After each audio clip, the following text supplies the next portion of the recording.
साथियों, मेरा सवाल है और आप तेलुगु में बोलने के बाद मुझे जवाब देना। क्या हमारे देश में ये शहजादे, मैं बहुत गुस्से में हूं आज दोस्तों, मुझे कोई गाली दे मुझे गुस्सा नहीं आता है, मैं सहन कर लेता हूं, लेकिन आज शहजादे के फिलोसोफर ने इतनी बड़ी गाली दी है जिसने मुझ में गुस्सा भर दिया है।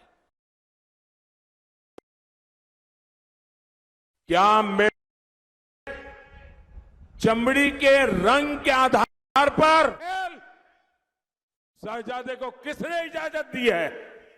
संविधान सर पे लेकर के नाचने वाले लोग चमड़ी के रंग के आधार पर मेरे देशवासियों का अपमान कर रहे हैं। మిత్రులారా, ప్రశ్నను తెలుగులో వివరిస్తాను. మన దేశంలో కూడా ఈ రాకుమారుడు ఎవరైతే ఉన్నారో, ఈ పెత్తందారుల పెద్ద కుమారుడు ఎవరైతే ఉన్నారో, ఆయన మీద నాకు చాలా కోపం వస్తుంది.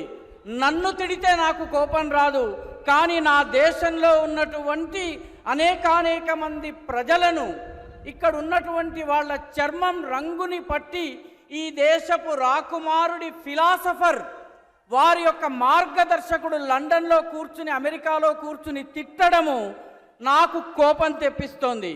మీరు చెప్పండి, ఈ దేశంలో చర్మపు రంగుని పట్టి యోగ్యతను నిర్ధారిస్తారా? జవాబివ్వండి.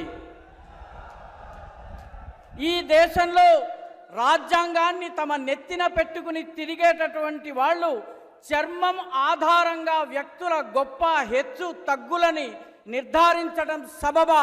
జవాబివ్వండి. शहजादे, आपको जवाब देना पड़ेगा।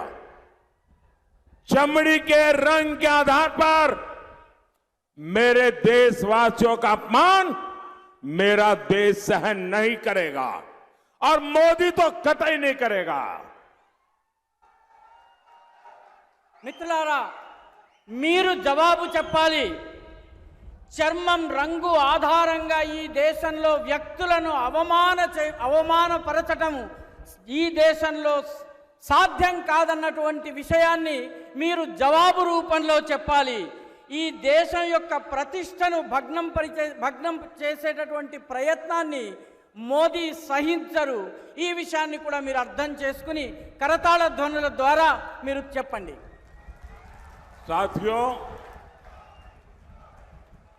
कांग्रेस के कुशासन की कीमत तेलंगाना के किसानों ने भी चुकाई है। बीआरएस ने कालेश्वरम घोटाला किया था, कांग्रेस बीआरएस को बचाने में लगी है। कालेश्वरम प्रोजेक्ट पर इसका लूट का नुकसान हमारे किसानों को हो रहा है। మిత్రులారా, కాంగ్రెస్ ప్రభుత్వం యొక్క దుశ్శాసన పర్వం యొక్క ఖరీదు మూల్యాన్ని తెలంగాణ యొక్క రైతులు చెల్లించాల్సి వస్తుంది.